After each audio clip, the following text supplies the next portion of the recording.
And good evening, ladies and gentlemen, and welcome to Sports Rapp. This is the debut of our show. I'm your host, Mark Johnson, and to my right tonight we have, to my far right, Brian Bigham of the St. Helens Lions football team, and to my near right we have Dean Timmons, quarterback, and switching over to my left, on my far left we have Aaron Hudson from the Lions. He is offensive lineman and defensive lineman. And to my immediate left, we have head coach Wes Bigham. We're going to be talking a little bit about the championship season, the season that was for the Lions, the first championship for the Lions football team, and deservedly so. This was a very hard-working team this year. And we're going to talk a little bit to the coach and few players we've got here, and show some clips towards the end of the show. We'd like to invite anybody out there who would like to call in with a question or a comment for any of the players or the coach to call in at 397-5886, and someone will take your call, and we'll get your question relayed to us, and we'll ask that question or pass on that comment. First of all, Coach, what were, besides winning a championship, obviously that's your number one hope and your expectation for the season, but what were some of your other hopes and expectations for the Lions coming into the season? Well, individually, we as coaches, we always want the kids, or hope that the kids will show improvement over the course of the season and get better and have an enjoyable time in the program. That's one of our goals. We think the program should be fun for the kids. It's a lot of hard work, but we think they should still have fun. As far as goals and that type of thing, one thing we do in our program every year prior to the start of the season, we have the seniors come to my house for a barbecue with all the coaches, and we have some fun there and tee around and eat a lot of food, and never as much as they say they are.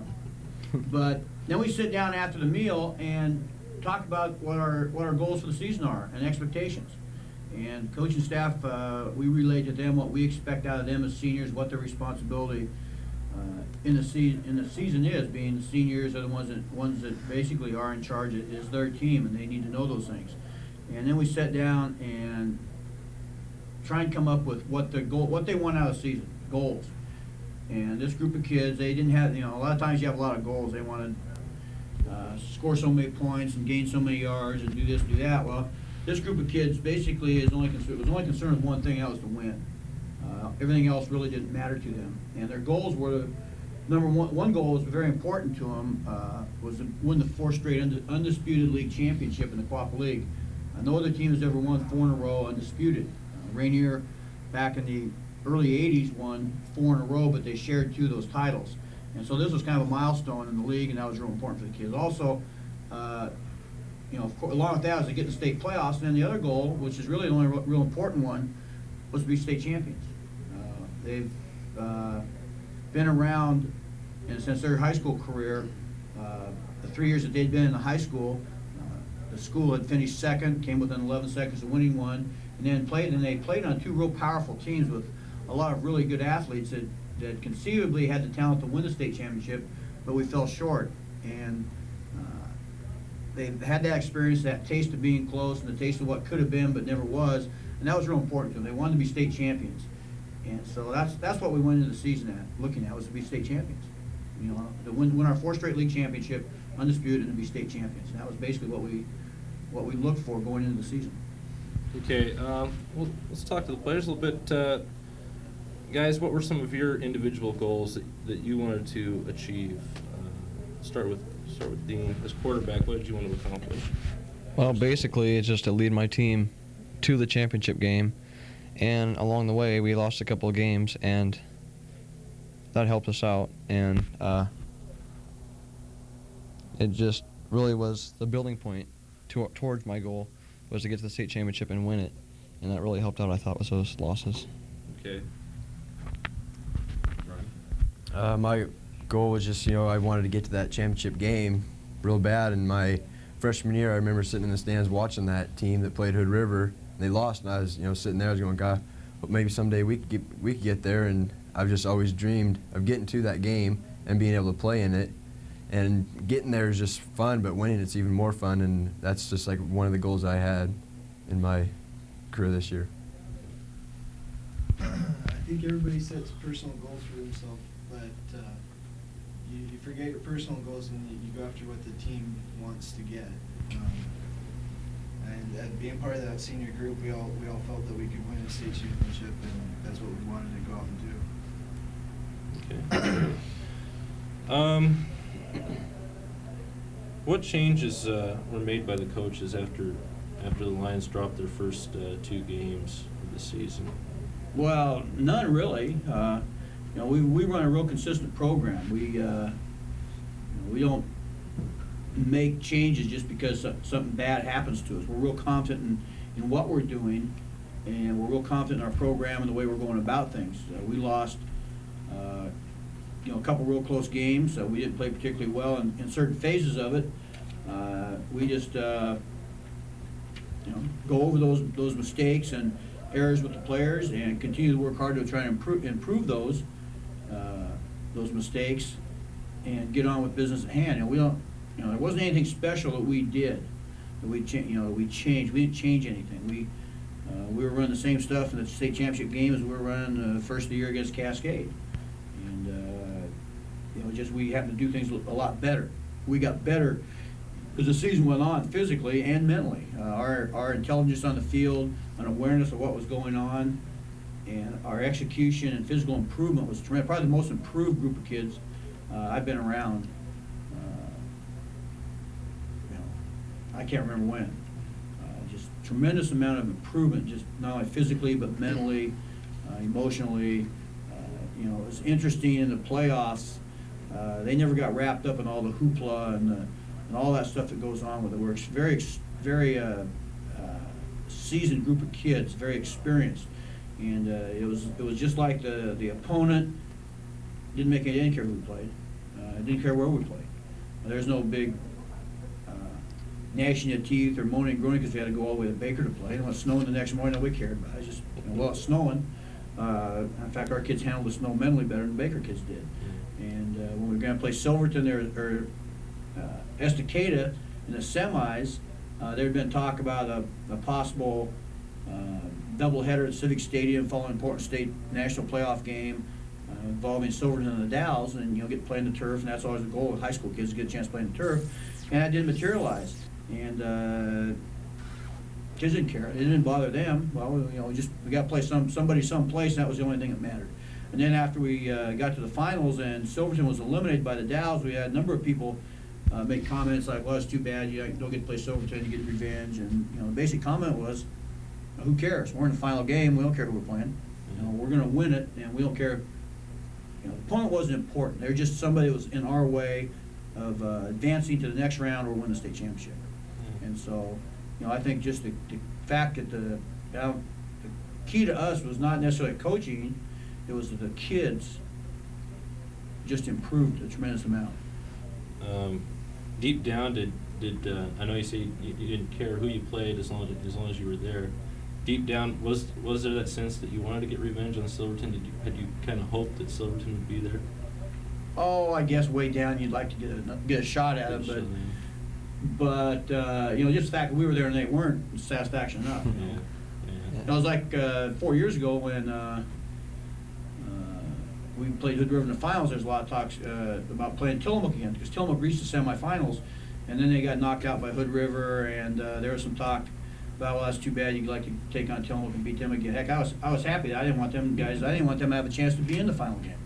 That was a lot of satisfaction there. The fact that they didn't have the opportunity to get there this time, and we were there, and so I don't think that was really much of a factor.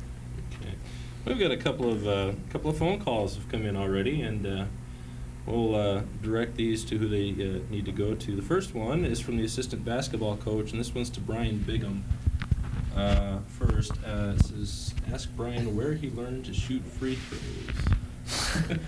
Well, this is from your assistant basketball coach. I think that's a response to a couple free throws at the end of the Sherwood game. Yeah, well, I went to the line and I missed a couple free throws, and they were pretty ugly shots, and it's out of that was our 9th game, And that's the third time I've been to the line this year in a game situation. In practice, I shoot him pretty good, and then I got in the game and I didn't shoot him very well. And I guess can't really tell you where I learned how to shoot him. I just shoot him in practice, so I just went to the game and thought I could make him. So we could probably quote Bill Shinley and say you've got to make your free throws. Yeah, you gotta make them. Also, the assistant basketball coach would like to congratulate the coaching staff and the players for a job well done this year. The manager of the football team, I believe that was Billy Wallace. Billy Wallace, yeah. Wallace. Wants to say thanks to the coach and the players. They treated me great, like a team player, and it was a great experience to end my senior year. I'd like to make a comment about Billy. We were really struggling, and we were 0-2, and then Billy came up to me in the hall the next day, on Monday at school, and wanted to know if he could be a manager on the team, and we didn't have one. There was a time, years past, and you always had a lot of kids want to be managers, but now it's just, it's not something that you're either play or you're not involved. And we really need a manager, and Billy came up, and he's a real gung-ho kid, and he loves sports, and I said, sure, we'd love to have you, Billy.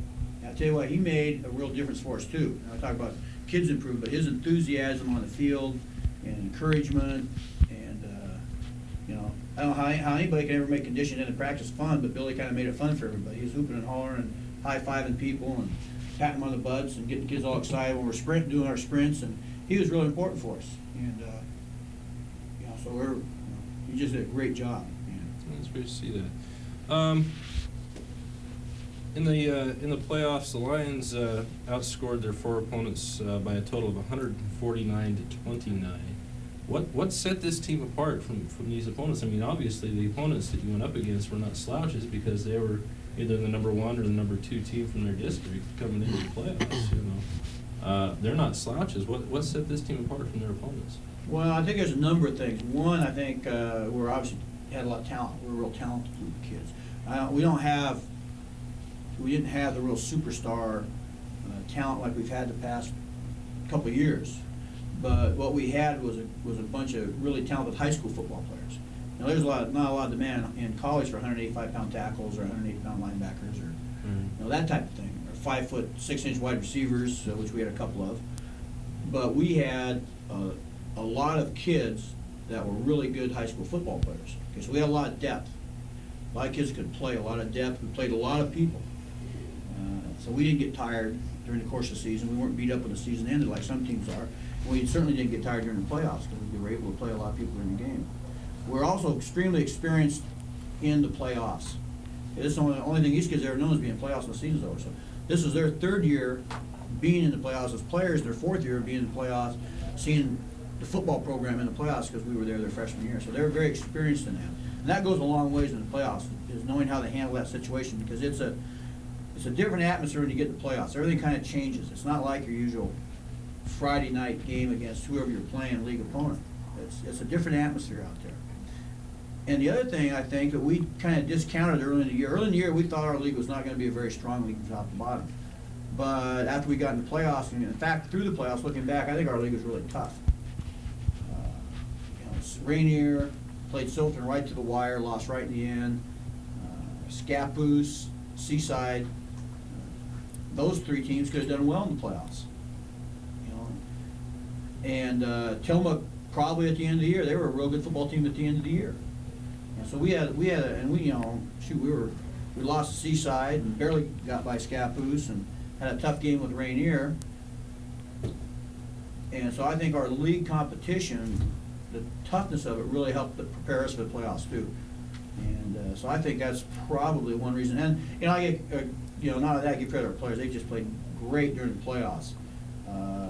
We run an option offense, and we have to make all kinds of decisions before the ball snapped. We have to make decisions after the ball snapped, and Dean did a tremendous job being the field general out there, making those audible calls and changing plays, and then functioning the offense. And a lineman like Aaron Hudson here made all kinds of blocking adjustments up and down the line of scrimmage. And our receivers have to make reads on pass routes. When we have a pass route call, we just don't go down 5 steps, turn around, that's it. Well, we may go down 5 steps, turn around, but we may also go down 5 steps and break deep in the middle or break outside, depending on what the pass coverage does. And those receivers have to make those reads once the ball gets going. So I think our experience really told in that fact that the kids were able to execute our offensive and defensive game plans, to perfection was the reason that we were able to dominate people. We did not make mistakes in the playoffs. We played error-free. That's great. Now, I noticed, like in the regular season, there was one special play that I later found out is not a coach's drawn play, but is actually called as an option by the quarterback, and that's the number 99 play. That's it'd be like on the 4th down. Or a fake punt. Or a fake punt. Okay. Yeah. Okay, that's well. Dean can explain it. He's the one that makes the decision on that. Okay. Basically, you just walk up to line of scrimmage, and you check across, and if they're not covering one of the slot backs or the wide receiver, then you call black 888. That's our signal for that. And as soon as the ball snaps, you just dump it to them, and away they go. Okay. Proved to be very effective this year when you used it. Did the team use any other special plays that proved to be pretty effective at a crucial time in the game? Well, a lot of people talk about game plans and all that. Our offense is our game plan. It's an option offense, and a lot of times we don't know what we're going to emphasize during the course of the game until the game gets going. We very seldom see defensively what we practice against. I know Aaron, being a lineman, can attest to that. And Dean, being a quarterback who's got to make all those audibles and all those calls line of scrimmage, can attest to that too. Teams generally do not play us the way they play other people. So we practice, we don't have a lot of plays. We practice those plays against all kinds of situations, about anything we could conceivably come up against. And then it's just a matter of reacting. And a lot of the times when we break big plays, it's not because we were, it's not because the coach was smart enough to make the right call, or we tricked somebody. It's because Dean came up the line of scrimmage, and when he's looking over the defense, he sees they haven't covered something. They've given us something, and so then he audibles, and then it's just a piece of cake for the line to make the block. We get a blocking receiver in the backs. There's no way to, it's just a piece of cake, and that's basically the way our offense operates. Okay. Even though the offense is really the main part of your game, it seems to me that your defense is what really took care of your opponents in the playoffs. Your pass defense was just incredible in the playoffs, in the 4 playoff games.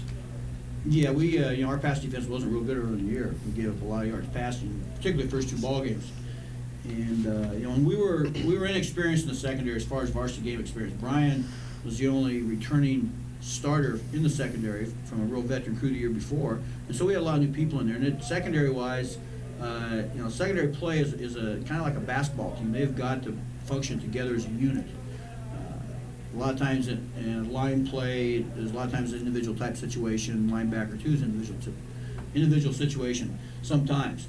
But secondary, you got to work as a team out there, and we had a hard time coordinating things. But as the season went on, we got better and better there. And in the playoffs, one thing that really helped us in the playoffs, 3 of the 4 teams we played were single back teams. They only played with one guy in the backfield, and they're primarily a passing team. And Baker was the only one that wasn't, but we got such a big lead on them so early in the game that they abandoned their normal type of attack and went to a single back attack and threw the ball. So basically what we did in the playoffs, we practiced for one team the whole playoffs because everybody played the same way.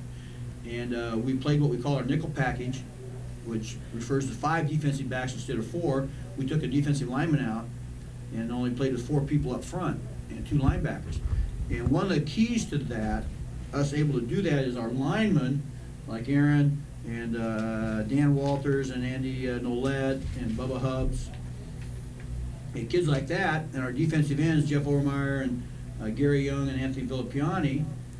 Those kids, and our linebackers, Mike Larson, Jason Gardner, and Jason McCoy, those 6 kids were able to take care of the run and not let teams run the ball. So we were able to play 5 defensive backs almost all the time in the playoffs instead of playing with 4. And that's that was, and then of course the kids in the secondary did play great back there too. We just shut off some first team All-State quarterback. I don't know, we sacked him about 6 times and intercepted a couple balls and 2 or 3 passes, and he barely got 100 yards passing. And Haslett, kid who threw for about 1,600 yards, he barely got 100 yards passing, and we picked about 3 or so off of him. And harassed him all over the ballpark. So, it's a team game. Our line's got to do the job, eliminate the run and pressure, and then our secondary's got to cover it. So, but the one key there was we were able to practice for basically the same type of tackle the whole playoff. That's great. Pass on a few more notes. We're getting a lot of response here tonight from the Stat Girls. Excellent job and good luck next year. Yeah, Stat Girls are great. It's a funny deal here. We've had a veteran crew of Stat Girls for a long time. We've always had about 2-3 seniors and a couple juniors and a couple sophomores, so we always had veteran girls. Well, we lost all our Stat Girls last year. They all graduated. And so we didn't have any Stat Girls during the season, so I wanted to recruit some sophomore girls so we would have them for 3 years. I didn't want to get seniors and have to retrain another group. And so we got the girls lined up. It helped to have some of their boyfriends on the football team. That was an attraction, but that's okay. Whatever the motives are, that's all right. But so we played Cascade in the first game, and they did the stats. They had a lot of questions, and they were flustered and didn't know if they did a good job. And so I didn't really know how good a job they did. So rather than trust their stats, I took the game film home and redid all the stats off the game film to see how close they were. Well, they were about 4 yards off. So, they did a great job first time out. They just really did a great job. We're real excited about having them back next year. I don't know, they're losing a couple of boyfriends or leaving, so I don't know if they'll be there or not. They either that or they get a couple more boyfriends or keep them in the program. They really did a great job for us. All right, great. Let me see here. This is for all three players. Where are you going to college, and do you plan to keep playing football? Who wants to start? We'll start with Aaron this time. Well, I'm planning on going to Chemeketa Community College right now, and I'm probably not going to continue my football career. Instead, just focus on what I'm going to do later on in life. Okay. So you're just gonna you got the championship from high school, and you're gonna end it on a high note. Yeah, it's basically I just want to go to school and learn the trade that I'm going to be in and do that. What do you plan on studying? Fire science. Be a firefighter. All right, great. Dean. I really haven't decided yet if I'm going to play football or not. I've looked into Western Oregon and Lewis and Clark, but I think I might just go to school to study, maybe go to a community college for 2 years and take up counseling for younger kids and stuff like that. All right, that's great. Brian? I'm planning on keeping my football career going. I've looked into Lewis and Clark, Linfield, and Western. I've talked to all three coaches, and hopefully I'll be able to play at one of those three schools. So I'm planning on to continue my football career, and so hopefully I'll be able to do that. Okay. What do you plan on studying? Right now I'm planning on studying physical education and health, but I might have to change if I want to play football at one of these three colleges, because I'm not sure if they have that education that I want, and so if I play at one of those colleges, I'll just have to change it, and which will be fine with me, because it might be fun to study something else. Okay, great. Another question. This one's for Coach Bigham. What are you going to do for a quarterback after Dean leaves? Well, we have our two junior varsity quarterbacks, Gordy Jarman and Ronnie Cordell. Both had really good seasons for the JV. They basically split time during the course of the year. First of the year, Ronnie had been seriously ill, and he missed the first part of the season a little bit, so Gordy Jarman quarterbacked the majority of the time for the first half of the season. But after that, they basically split time, and both of them played very well throughout the JV season. So I would anticipate that our starting quarterback will be one of those two young men. So that's the way we'll have to go. Okay. We can't. One thing about coaching, you can't worry about who's leaving, because they're gone, and you got to get on with business. And so we'll get on with business next year. How's the team going to be shaping up for next year? Well, we'll have a veteran team coming back. We have about 25 juniors returning next year, which will be seniors, which is really good. The interesting thing about these kids, when they came in, when they're in junior high, I don't think they won a game. And a lot of people have told us that, well, there goes the end of your reign when these guys get up there, because they're not very good and they're not going to win. But we've still got 25 of them left out of about 30 when they start out. So one thing is they love to play football. They like the game. Number two, they got put with a bunch of kids that were winning all the time, and they've learned what it takes to win. And number three, they have improved themselves physically a whole bunch, and they're they went through an undefeated JV season last year. We haven't lost a JV game in the league for about 6-7 years now, but they were undefeated in JV season last year, and we started 3 juniors in the state championship game, and we had a couple more come in and play during the course of the game, play very well. And so we really think that we've got some good kids coming back, and there's some really talented athletes in that sophomore class that will be juniors next year that we're looking forward to. We will fully expect to win the league championship next year. We expect to. Okay. One more question.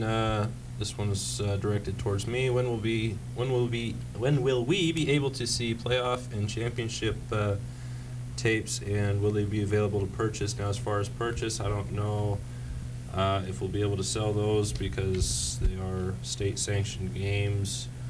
The state championship game will be seen probably this Wednesday night at 8 o'clock, and probably again Friday at 8.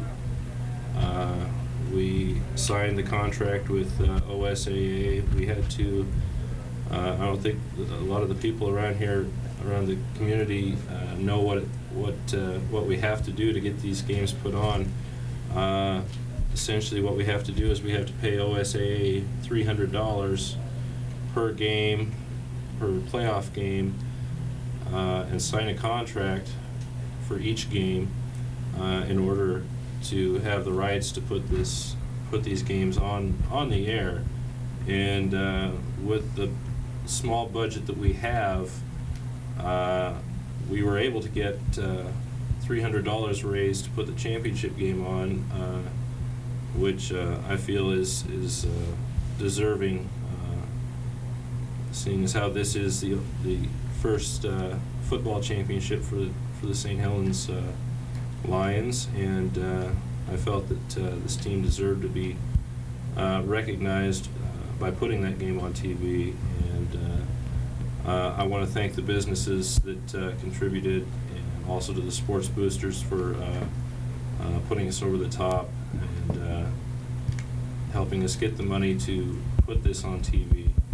And it's going to be a real a tribute to this team and what they accomplished this year. They ended up being 9-3 overall, including playoffs. They did an incredible job this season, and we want to congratulate them. I want to thank everybody that called in. I know we've just got a couple more minutes before we roll the highlights of the 4 playoff games. That was part of the question. They want to know when they can see some of the playoff stuff. Well, within the next couple of minutes, we're going to be rolling a highlight tape, so get your VCR set up for that. You might want to tape these. We'll have highlights from the Newport, Baker, Estacada, and the championship game coming up here in just a few minutes. I notice we do have one other note here passed along here. This one's for Coach Bigham. It says here, how did you pick up the team, I guess emotionally, after a loss and get them up for another game? It didn't happen too often this year. There's only 3 losses in the whole year. But a few more than we've been used to in the past few years. This is true. A lot of it depends on the nature of the loss and how the kids play. You know, if you play your hearts out and you lose right in the end, like our Hood River game, for instance, 4 years ago. Of course, we didn't have another game after that, but you'd treat the situation differently than we did, say, after we lost to Seaside. We lost to Seaside. We did not have a very good effort out of our players. And the other thing is how the players responding. We walk in the locker room. I knew that the players knew that they played terrible, that they did not give the effort that we had to have to win, and they did not perform well. So, but if they had come in the locker room keying around like that, I would have handled that a lot differently. Okay, they knew that they didn't play well. We knew they didn't play well. We knew that they knew. So a lot of it just depends on the situation.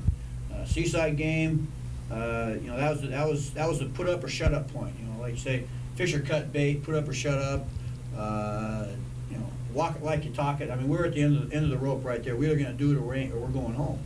That was the bottom line, and the players knew their backs were to the wall, and we could not lose another ball game if they were going to be state champions, which we done a lot of talking about being.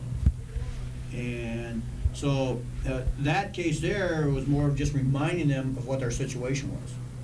And then they took it from there. If those goals are truly important to them, then they would get going and put that aside and take care of business at hand. We still were in control of ourselves. And that's what they did. Now, early in the season, we lose our first 2 games. They were really, other than the fact we're playing for pride and winning's nice, they were really unimportant to us. They didn't have anything to do with how the season was going to go. They were non-league games. And we played hard in those games. We just didn't win. But we made a lot of physical errors and mental errors. So we talked a lot about, hey, we're making all these errors and we're this close.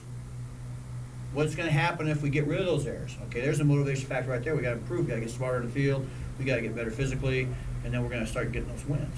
Okay, so when you lose, a lot of how you handle it depends on what the situation is, and But I think those old days of Newt Rockney or Vince Lombardi screaming, yelling, kicking chairs all over the place, and I think that's pretty much gone unless you happen to have a group of kids that just absolutely flat refuse to play right and do things right, and then maybe you got to scream and yell and go nuts over something like that.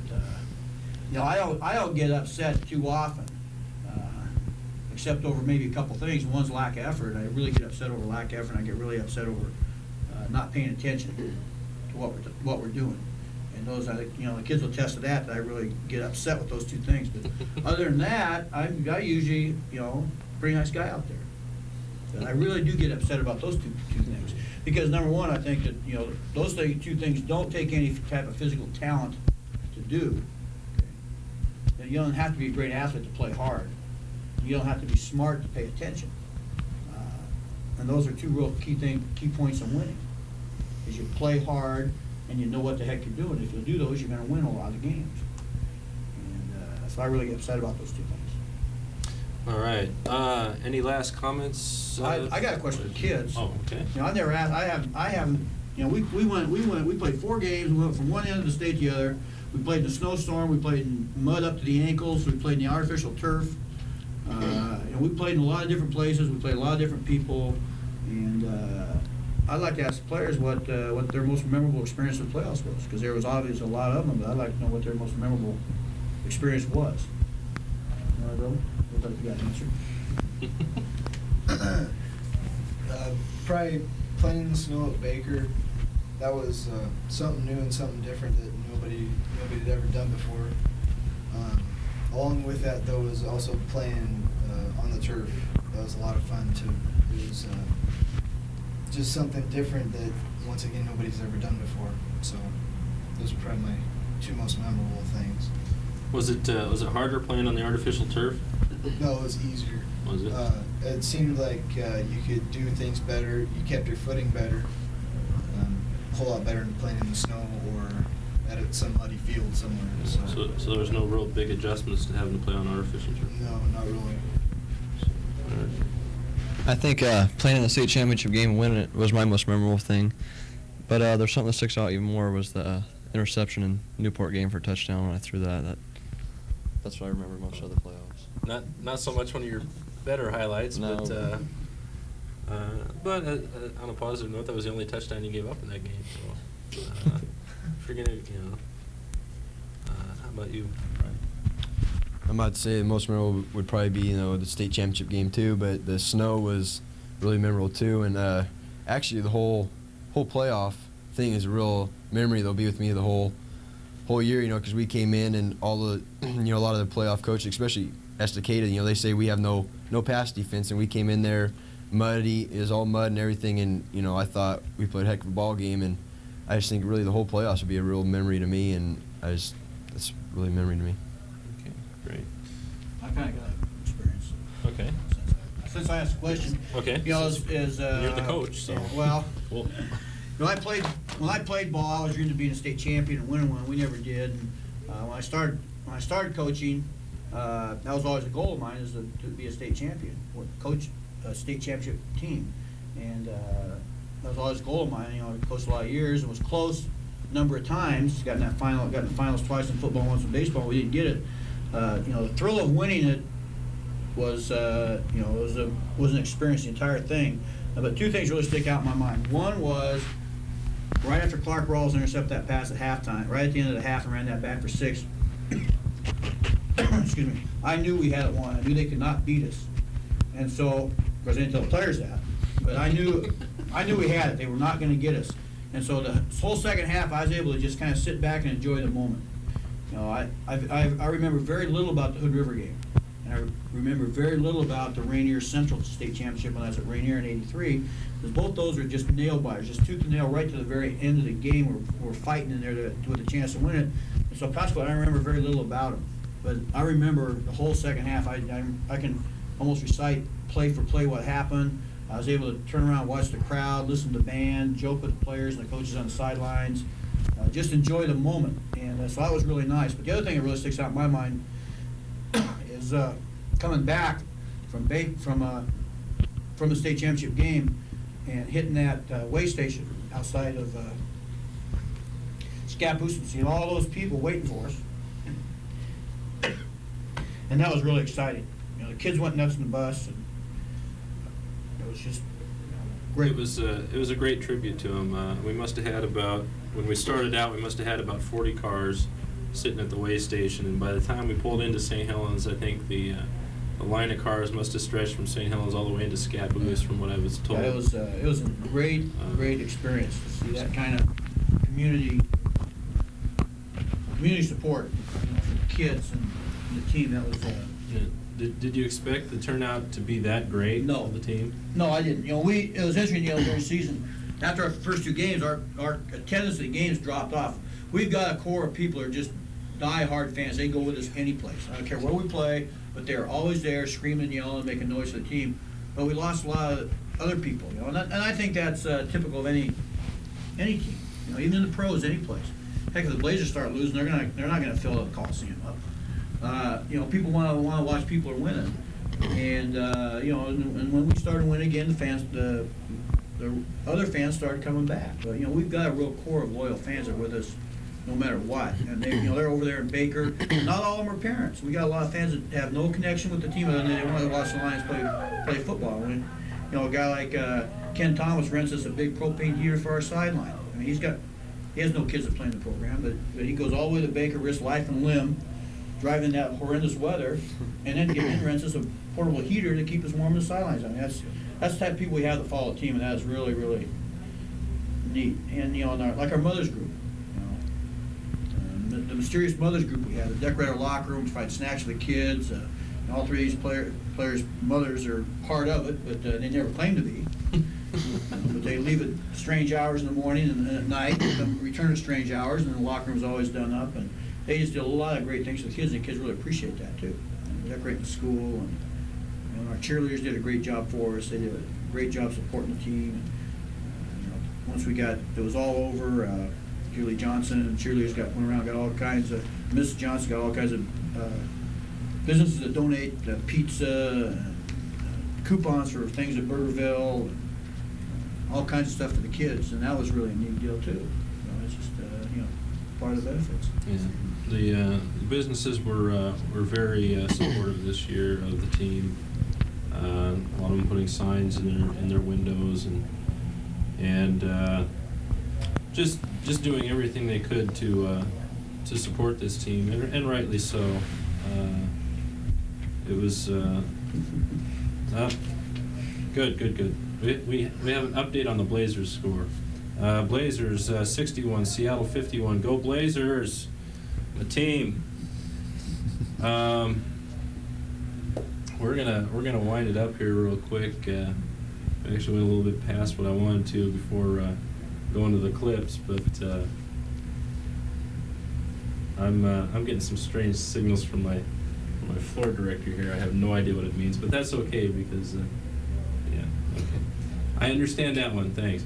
Yeah, we're going to wind it up. We're going to go to the clips. I want to thank Brian Bigham, Dean Timmons, Aaron Hudson, and head coach Wes Bigham for being my guests on this debut of Sports Rapp.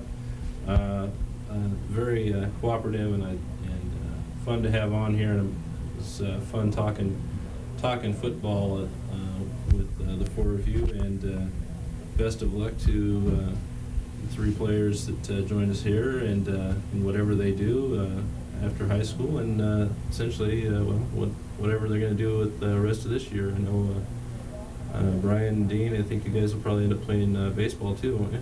Yep. Aaron, do you have any plans to play any more sports this year? I'm on the golf team. Golf team, good deal. I like it. Golf's a good Notice sport. he said golf, not hack. Yeah. He's a golfer. I'm a Golf. hacker. Yeah, I think I fall under hacker myself. I like the sport of golf, but I'm not very good at it. So, anyway, we're going to wrap it up. We're going to go to the clips of the playoff games. So set your VCRs and tape these. These are part of history for St. Helens. So we're going to roll those. Thanks a lot, everybody, for watching and for all of you that called in. I'm Mark Johnson. Good night, everybody.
with the reception for the touchdown.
Bigham in to attempt the extra point for St. Helens.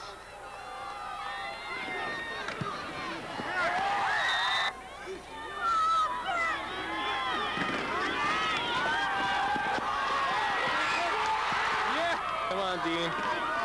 Quick snap.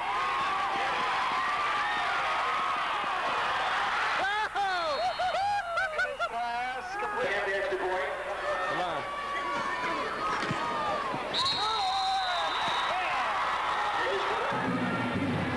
Here's the score, boys and girls. Lions 14. Indians.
I got some good shots there with you.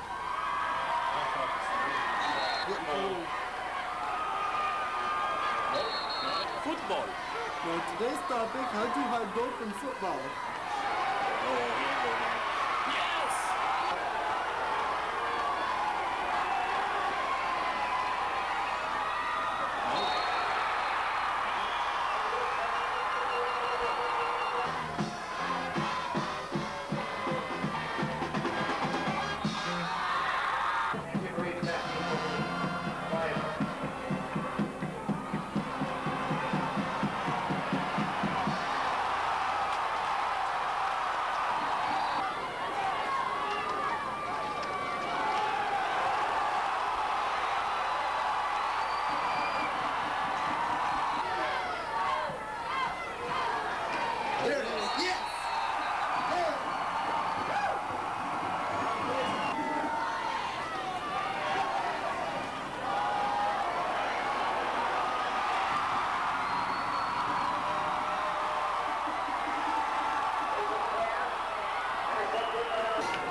Jesus.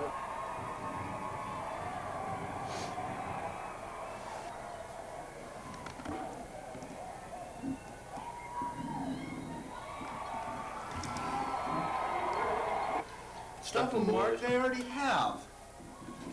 It's over. We'll keep stuffing them. It's all sewed up.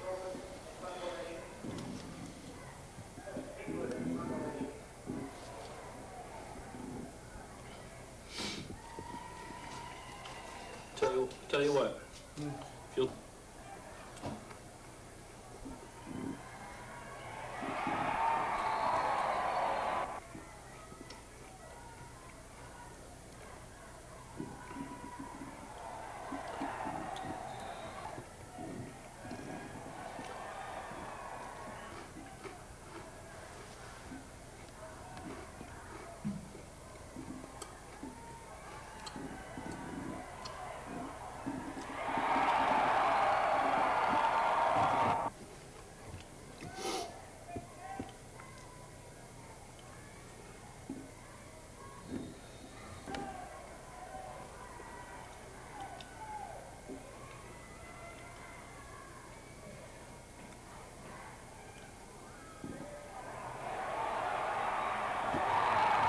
Jesus.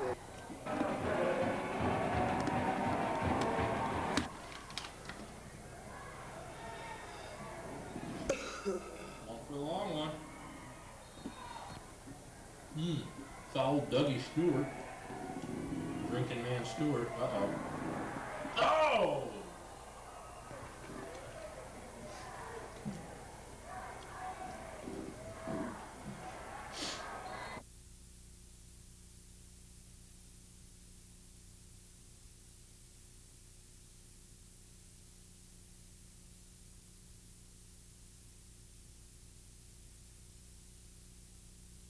Drafted right out of high school.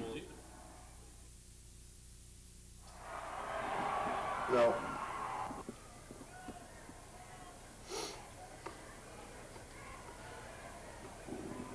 Oh, no. Pitch back, there it is.